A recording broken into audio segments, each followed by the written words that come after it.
Welcome to Stress Less, Joy More, a podcast that is all about well being. And we're your hosts. I'm Paula, And Doris.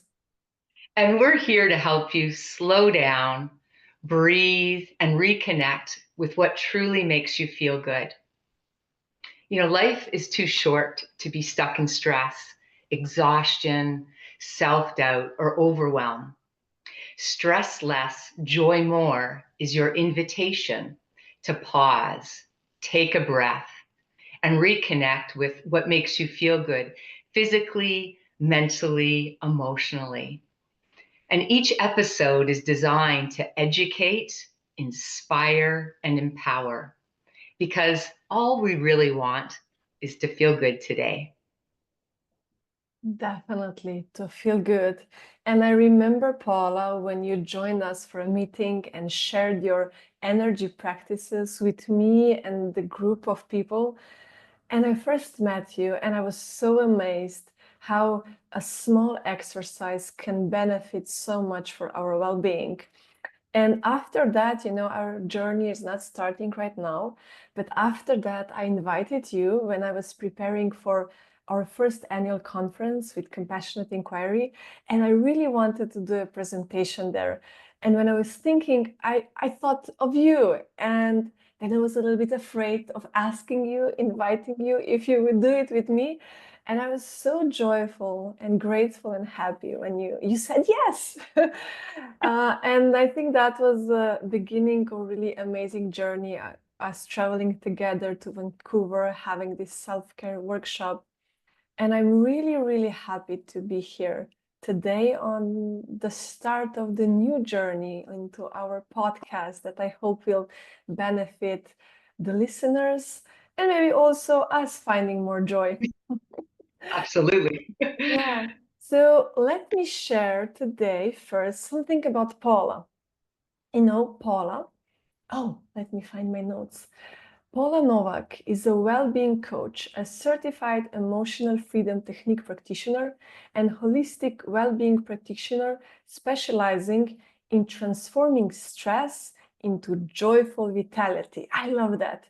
With a background in education, integrative movement, and holistic wellness, and training in Dr. Gabor Mate Compassionate Inquiry Method, she guides people in balancing their energy, releasing stress, and shifting limiting beliefs. She's passionate about helping others reconnect with self-awareness, vitality, and more joy. And you can read much more about her on her website, paulanovacwellness.com.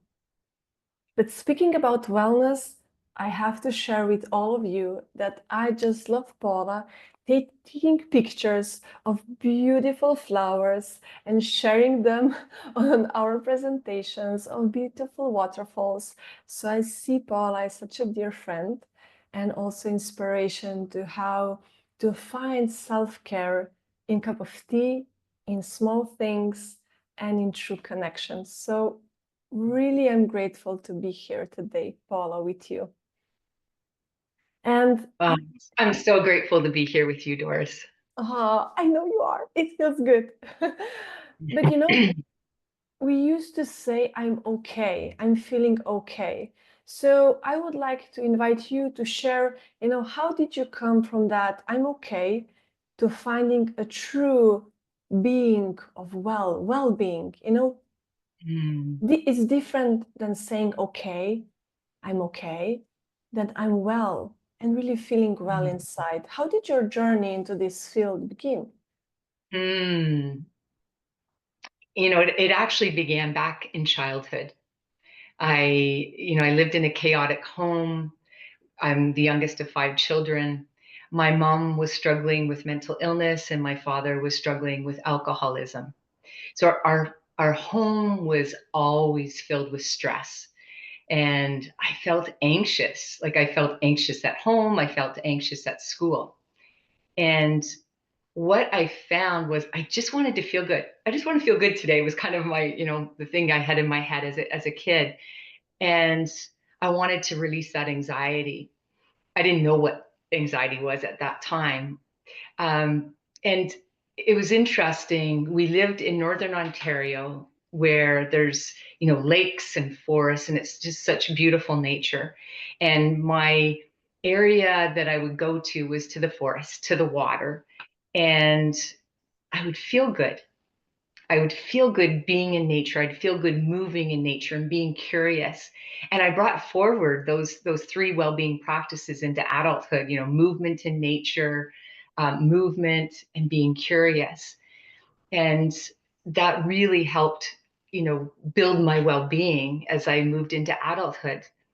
And then adulthood had its own set of challenges. My father died in my mid 20s. As I started my career in my mid 20s, my dad died. And in my early 30s, my mom had a stroke.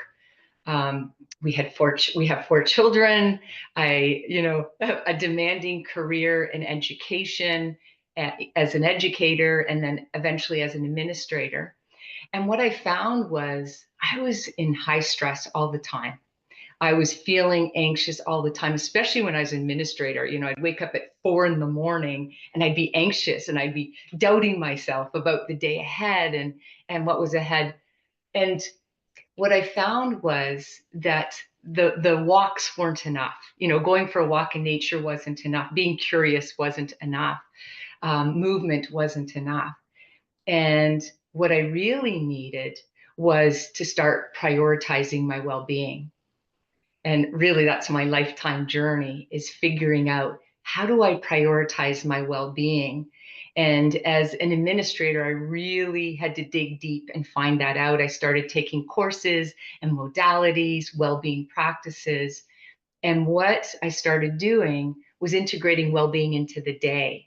So rather than, oh, I get up, I go for a walk, I do meditation, whatever it is I do, that wasn't enough. What I needed to do was to have well-being practices throughout the day. So it'd be like, I'm walking down the hall in the school and I would like, okay, what's a well-being practice I can do?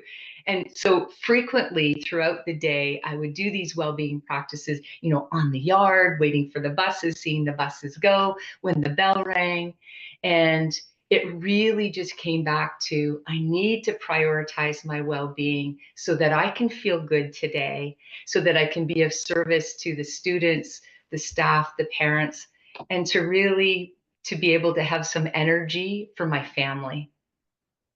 Yeah, thank you for sharing that. And what I'm hearing is how the stress can build up in our life, and we have some, resources, but it really resonated with me that sometimes we might know that the stress is building up, but we don't have the skills because we never learned what to do to manage this stress in this highly stressful work we might have. And having 4 kids, I imagine it can be quite stressful.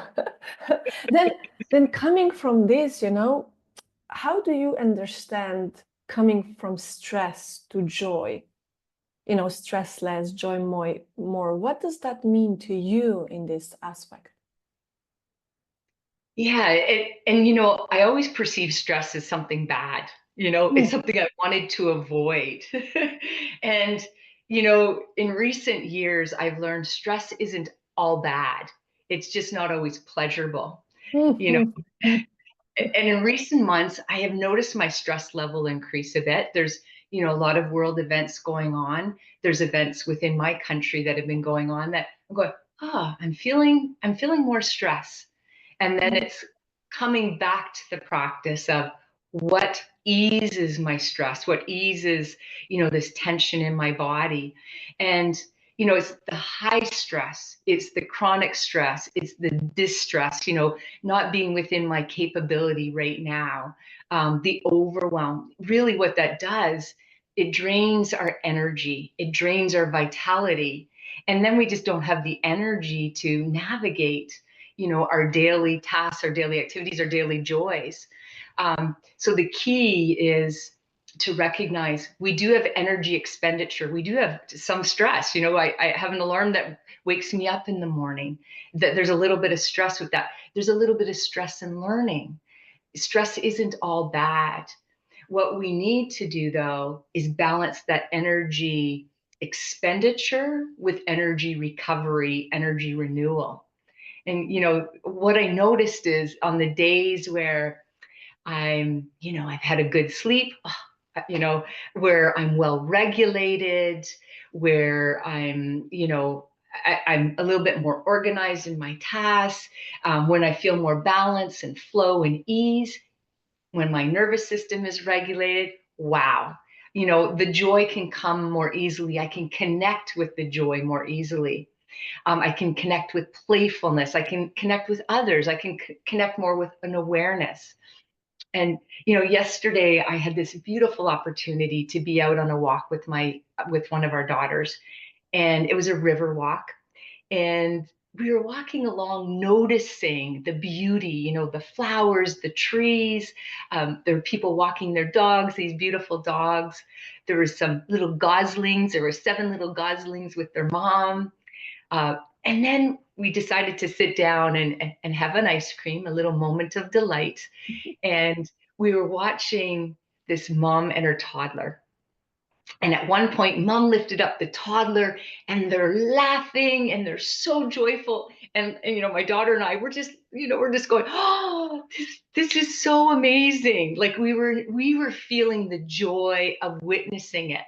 And the mom put her little toddler down. The toddler walked over to us, interacted with us, and we were like just so excited, so filled with joy. We were so present. This child was so present to us. And then the mom got in a dialogue with us and we learned that he loved books. And we talked about my daughter loving books. And I'm thinking that's what joy is. That was such an ordinary experience and such a delightful experience.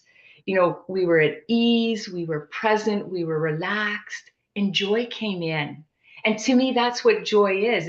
It's not those big events. I love to go on vacations. I love to travel. Those are fun. The joy, though, is when we can have it in the ordinary experiences, the ordinary connections. And I've also come to believe that joy, it's a radical act. It's something that we choose. And how can I choose that? Well, I choose it by calming my nervous system every day. I bring calm regulating practices in. I upregulate my nervous system. So it's that choice of how can I prioritize my well-being? And as I prioritize my well-being, joy just seems to come in naturally.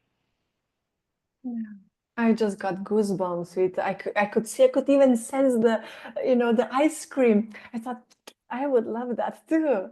But reflecting back, what really touched me is that we could say that in this moment of time, this flow of information that is available, through the internet, through the social media, also builds up the stress because we have all the information of everything bad that happens around the world right now. Yeah.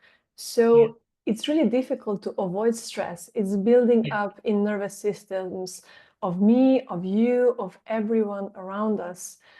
And I love how you came to these daily joys, these little things that we can find and they inspire us. And that's something to be trained, right? To train our mind despite everything that's happening, to find the joy, to be able to spread it, because we can't just, limit the stress. But I think my opinion is that the stress or some things that maybe it's this century that we won't repeat the history. That could happen if we would focus on joy for everyone, ice cream for every child on the world. That would be an amazing world for me. But coming maybe further, what does limit people to come from stress to joy? Maybe limiting beliefs that hold people back. Yeah, it's that, the beliefs I hear frequently, I'm not good enough, I have to get it right, I have to get it perfect, I don't want to get it wrong. And I know I grew up with those beliefs, and I Mm, brought them into my workplace, like, oh, I've got to work really hard, be more productive. I got to be more perfect. I got to work harder to be worthy of this job, and the anxiety that that provokes within us, the self-doubt. We get caught in this hustle for worthiness, this hustle for success. And I noticed that for many years, all my time was consumed being the best at my job. And mm, it was all about do, go, go, go, try, do better, achieve more. And what I eventually found, first of all, it exhausts us. mm. It overwhelms us. I felt anxious. I felt tired. I didn't even want to do anything outside of work. And it really disconnected me from my joy. Yeah. And so, it's led me now to work with people that that want to challenge those old narratives, that want to be curious and to get into more awareness and compassion and do some shifts in our inner worlds and change, make some changes. And there's this phrase that you have said to me many times, and it often comes to mind, and it's all is possible. And I think of that even at this stage in my life, all is still possible. All is still possible. And you just texted me back this week. All is still possible, coming through my struggles to coming back to joy through my stresses. And I was like, yeah, we need to be reminded of that all is still possible. And I really trust that listeners will get the glimpse of that all is still possible when we learn how to first take care of our well-being. So maybe what are some of your favorite practices? How to come back to balance and joy? I'm Yeah, sure you have plenty of them. Was it hard to pick? oh my goodness. I can just start listing here. Really what I'm doing now is infusing my day with well-being practices. And like I said, I had to come to that at work. It would be like, okay, I'm feeling stressed. I need to go for a little walk down the hall.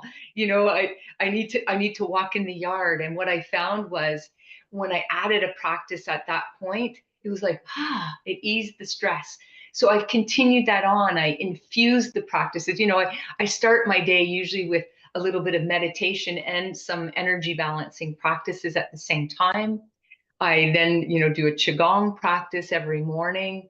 I get out for a walk at some point in the day, and those are all things that take a little bit of time.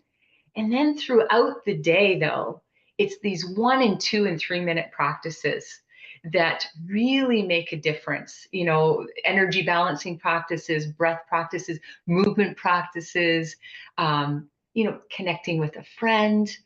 And one of my absolute favorite practices is EFT, emotional freedom technique tapping. And what I find is to release all of my emotional attachments to my limiting beliefs. It's like, I have to get it right. I have to get it perfect. I don't want to get it wrong. And I find that really helps to bring me back to calm and well-being and just restore that flow to my body, to my mind, to my heart. And that's what brings me back to joy. Oh, I love it. And I would really like to stress out that sometimes we think when we're under stress how much time we need, but Yeah. hearing you say, 2 minutes, 2 minutes, 2 minutes, 2 minutes really makes a difference. And maybe we can show that to our listeners, viewers. Would you lead us to one practice like that? Can we Absolutely. experience that? Absolutely. And Doris, I can't do just one practice. So let's do two practices. We'll do Okay, okay, because it's you, because it's you. we'll do a down regulating practice, a practice that calms our nervous system, supports our immune system, and we'll do one up regulating so we have a little bit of vitality for our day. So Perfect. let's begin by rubbing our hands together. And then I'm going to invite you to place your hands on your face, your fingers or your thumb behind your ears, and your fingers at the side of your face. We're just going to hold this for a breath or two. And just allowing your body to soften. Just taking a moment to notice, how do you feel right here, right now? And let's move our hands to our forehead. So our fingers are on our forehead, our thumbs are at our temples, our palms of our hands are covering our cheeks. And you can have, so you can see out if you need to. Otherwise, close your eyes. And let's take a moment to connect with a joyful place. What's a place that brings you absolute joy?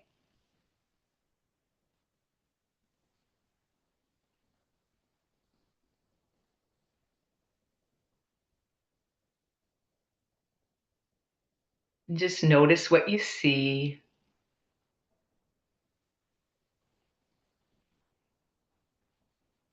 Notice what you hear. And notice how you feel when you step into this place of joy.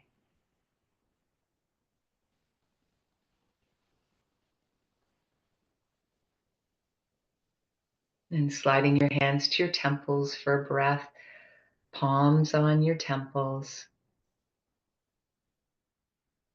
And then sliding your hands up above your ears, fingers connecting at the top of your head. And we'll just stay here for a breath or two as we connect with these calming points on our head. Sliding our hands down to the back of our head. I'm just holding the back of my head, all of these calming points to calm our nervous system, calm our body.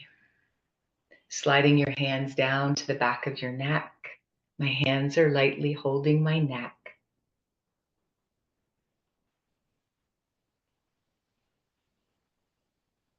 And then let's slide our hands down to heart center, right in the middle of our sternum. It's called the Sea of Tranquility. This is a calming place in our body. Just noticing how you feel. What are you noticing, Doris?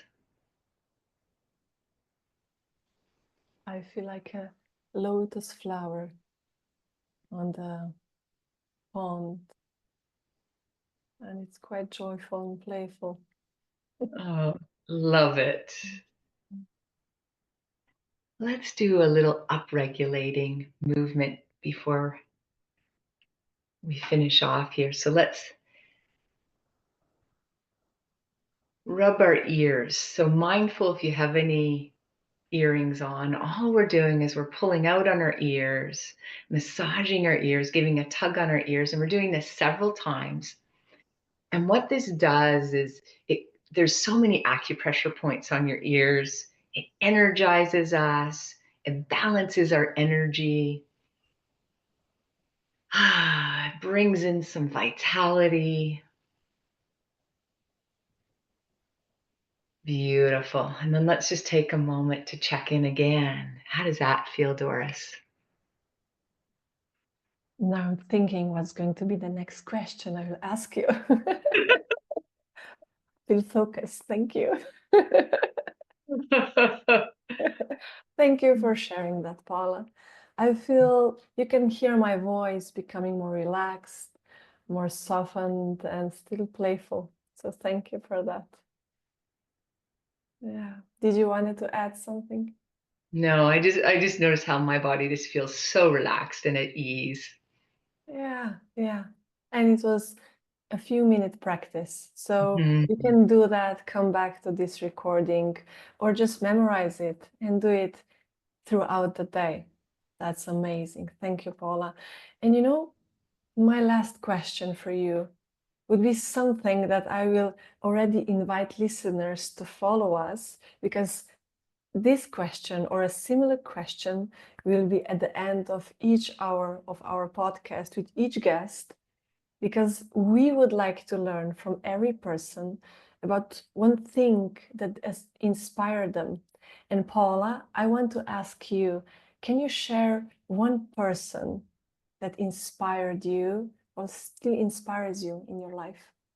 Mm, yeah, so many. Let me just pick one from my childhood. My neighbor, Mrs. Pace. She was like my second mother. And it was just her kindness and her presence. She was so welcoming. And she taught me so many things. She taught me how to cook, how to sew, how to crochet, how to take care of children. And she really actually led me to my career, which ended up being in education. So I'm so grateful to her for just being this beautiful, kind, loving, and compassionate person. Oh, and that's a true inspiration. We can offer that space and hand to someone that is living just across the street, or we meet them every day on the street, and it does make a difference. Thank you for sharing, Paula. Thank you. Yeah, now it's my turn to ask you some questions, Doris.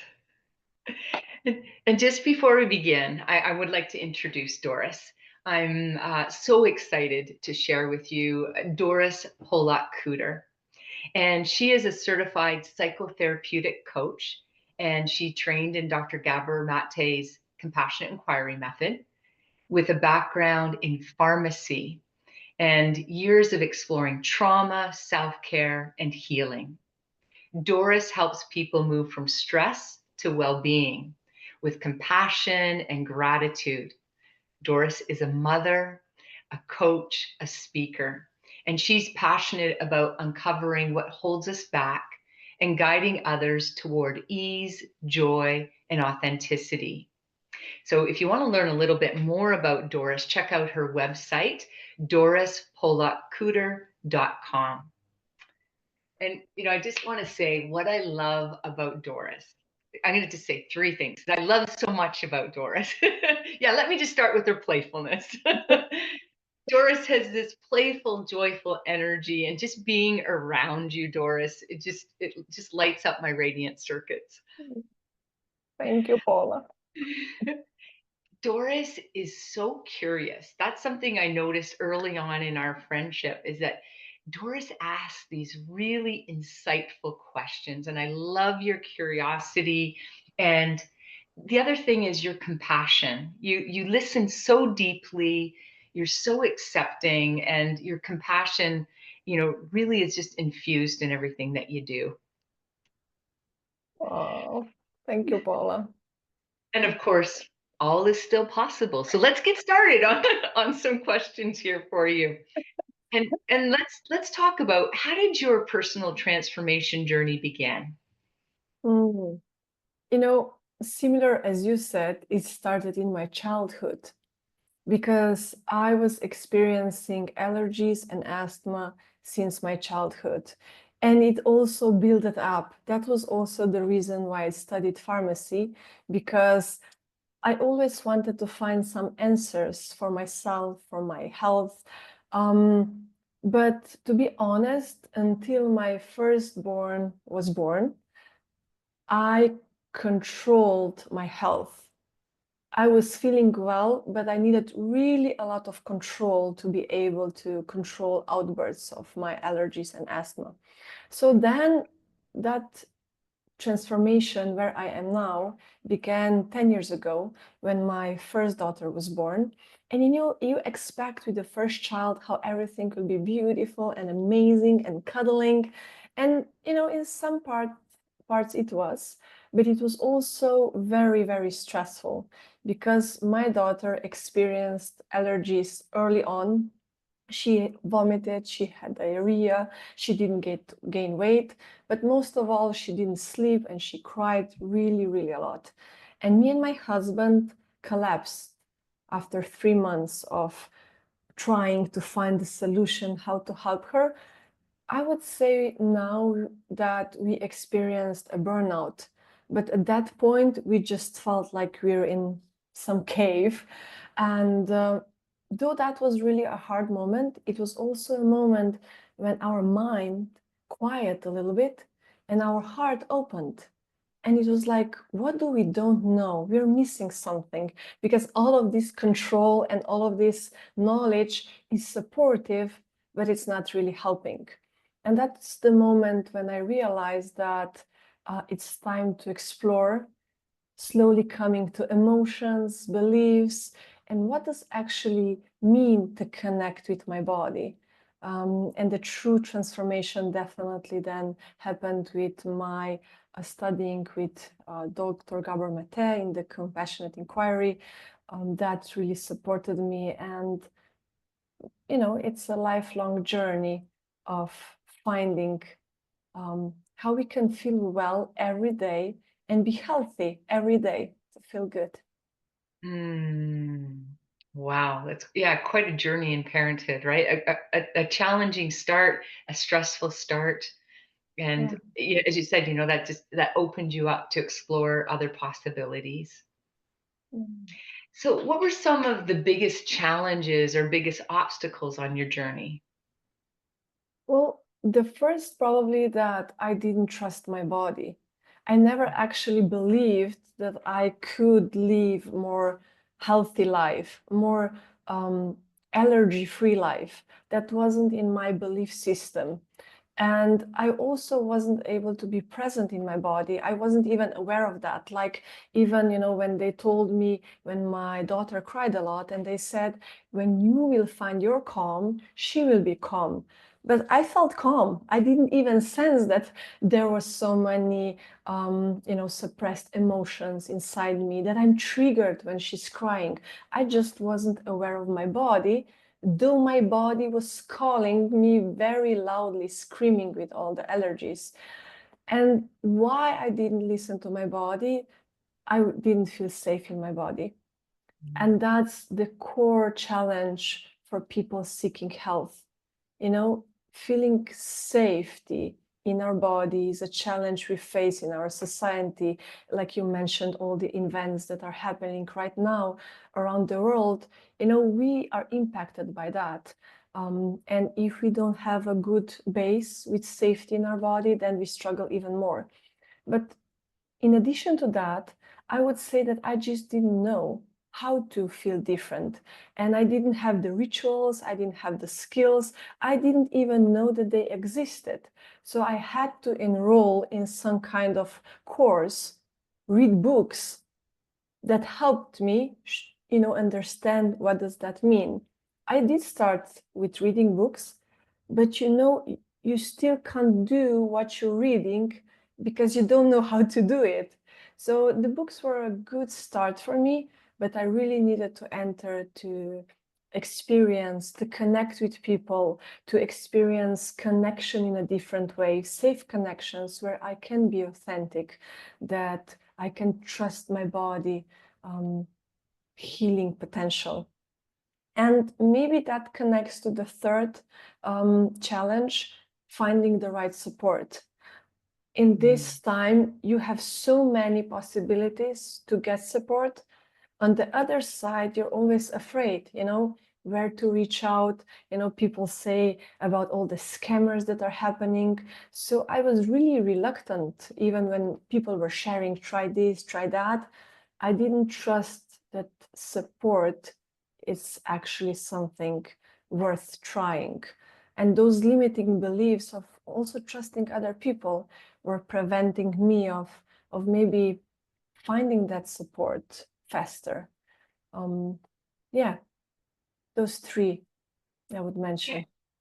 yeah, and it's really interesting. You talked about that trusting your body, that trusting yourself. And I was thinking about when I was young, I knew when I was tired and I wanted to go to sleep, right? I would just, flake out on the on the floor or whatever. Yeah, And over time, we were taught to not even really notice our body. Like, at school, this is when our washroom break is, this is when we eat, at home. There's all of these directives. And it's like we lose that connection with our awareness of our body and we start to doubt that we have this trusting relationship. So it's really yeah, incredible how we have to almost reteach ourselves something that was so natural to us as little ones. yeah. So I just wanted to ask you, yeah, what are some common misconceptions about stress, healing, or well-being?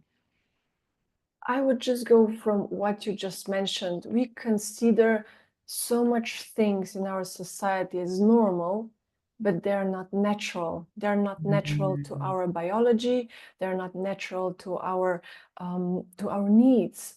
And that's, if you're under stress, like you said, it can be stress is not always bad, but we don't know how to differentiate where we do something exciting like this podcast. It does take some stress to put out a podcast, but it can be exciting, it can be playful. On the other side, we could force ourselves to be involved in our job, to show up, to do the projects, to meet the deadlines, and we do share some joy and some excitement, but it's much more stressful because it's not authentic to us. So what's normal, what's natural? Like for mm, me was also, I was encouraged to study pharmacy, which was great. I learned a lot. I know a lot about how our body functions, how stress functions in our body, but it still caused me stress because my authenticity led me to somewhere else. And I felt at one point in my life, I couldn't be fully me where I was. So that's really a hidden stress because could work mm, there and I would, you know, I could I could be well, but I wouldn't be great maybe. And maybe some mm, other stresses, misconception, the most common misconception that I get from my clients is, this is how it is. Can it even be mm, better? We just live in this society, the system functions like that. So that causes additional stress, but there are many possibilities out there, many empowering tools we can use to actually regain autonomy of our life. We are responsible for how we are living, for how we take care of our health. And that's something that is still possible. mm. And what comes to mind too, as you say that, is it's really cultivating our intentionality and cultivating choice. When the stress has come up for me in the last couple months, one of my go-tos was to watch more news. And then I started to realize how it was creating stress in me. It was creating anxiety in me. I was getting tired and exhausted. And I went, okay, I have a choice here. I can continue to watch this, uh, or I can find another path. I can still be informed. I don't need to keep going and watching this. So it's choosing to be more intentional, choosing what's in my control. And and again, I think that that's a really important piece to well-being, is prioritizing what do we need to feel good today. Yeah. So I'm just wondering, if someone's feeling stuck and maybe stuck in stress, or they're just feeling stuck in limiting beliefs, what would be a small step that they can take today? Yeah.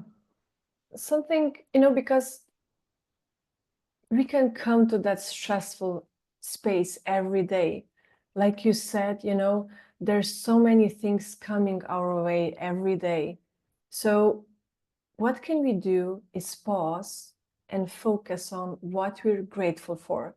But before I explain how to do that, I have to mention that gratitude is much more than a positive view of life, seeking good things in life. That's very limiting perspective on gratitude. And I wouldn't invite you to do that because that's limiting itself. You know, Mm, when I practice gratitude, I first take a cup of tea, some warmth to calm my nervous system, sit down, maybe set some music, and then write 10 things you're grateful for. But being grateful also means accepting things that maybe are not working in your life. mm, And you can be grateful for noticing that. You can be grateful for actually first time in your life saying, you know, I'm ready to accept that this doesn't work.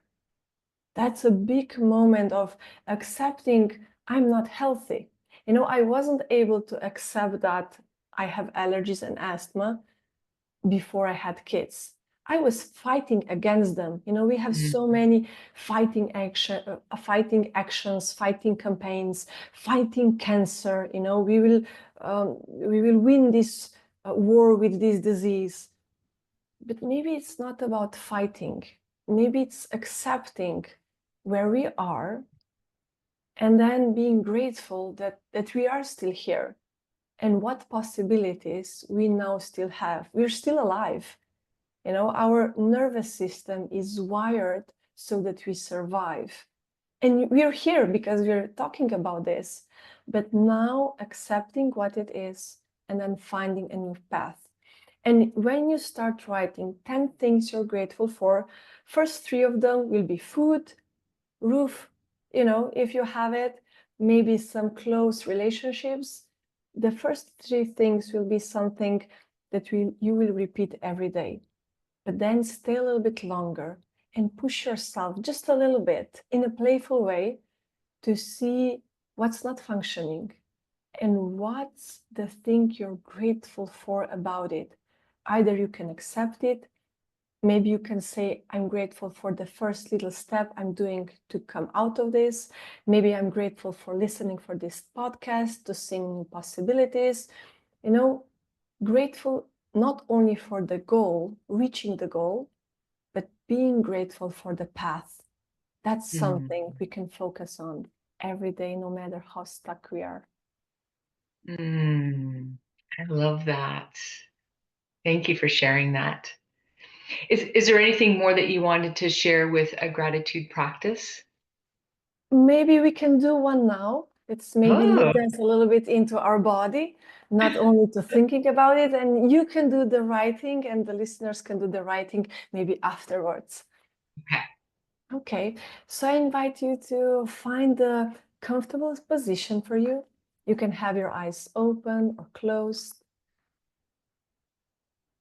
Just find the position that feels right for you right now. Take a deep breath through your nose and slowly exhale through your mouth. Take another deep breath in and out. Let your body soften just a little bit.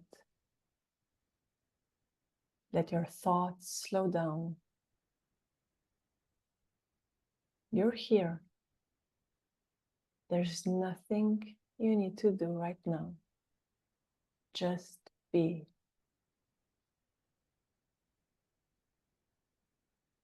Now gently bring your attention to your heart. Imagine that you're breathing through your heart. Each inhale fills you with calm. Each exhale releases the tension.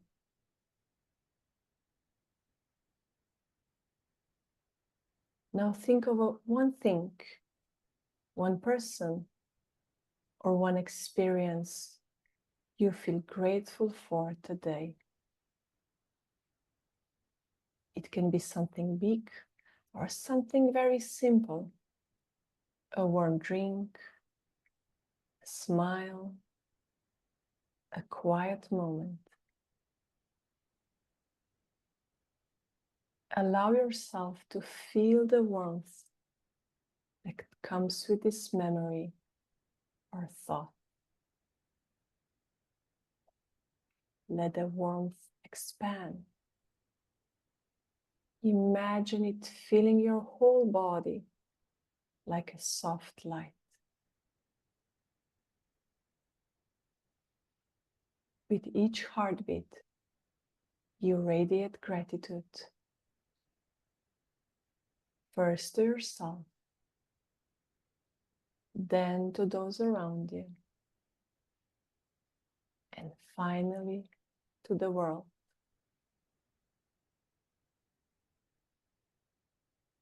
stay here just a moment longer. Breathe. Remember, your breath is a gift. Your heartbeat is a gift. This moment is a gift.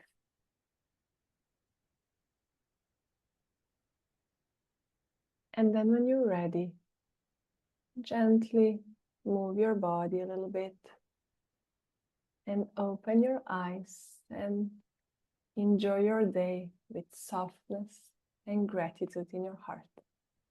Mm. Oh, that felt so relaxing. Like I just felt this warmth move through my whole system. Thank you. Thank you. I could see this toddler just laughing, and that was the moment of gratitude and how it just shifts the energy within my system. Oh, amazing. Let it spread to the world. Yeah, yeah. I just envisioned it spreading out, a big golden light Oh. stretching out, spreading out. Just Mm. before we finish off, I'm just wondering if you could share with us one person that has inspired you on your journey. Mm. Yeah. I was preparing for this question, to be honest. And, coming to that heart, I realized I'm grateful for every person. Like, Mm, I just, driving home and seeing someone giving me space on the road and waving, or I'm giving space to a person and they're waving, and seeing, all the people in my life, either they're there a lot of time or just for a brief moment. They mm, inspired me, and we have so much to learn and share with each other. So, on one side, it would be really hard to pick one person. mm, On the other side, this is a great moment to share that I come from Slovenia. And Slovenia is well known for a lot of great, successful people in sports. And that inspired me since I was a child. We always gathered by the television and we cheered for that person because Slovenia is very small. We have a total population of 2 million people. And seeing someone from your country, taking the first place on world championship, I'm getting goosebumps, that does say something to a small child from small nation with a history of wars and being always in, sort of not valued as a nation. Small nations, we all have struggles with that we can be also important. And I believe when we see the successes of people in sports, we see it's possible. All is still possible. That comes from there. And here I would like to share our world-known skier that really inspired me through my childhood and mm, also later to just follow my dreams. And that's our skier, Tina Maze, who broke so many records, of the total points in the ski championship. She's just an inspiration, but not only in her successes, but I really admire her sharing her story with authenticity, also about her struggles, about finding her authenticity, her female side in competitive world of men. mm, So, yeah, I would like to mention her because we need strong women to support women in this world. mm. Thank you so much for sharing that. And I could just I could just chat with you all day, Doris. So let's meet next time and invite also Okay. the listeners. I love it. Yeah, just so amazing to have this conversation about well-being, and all is still possible.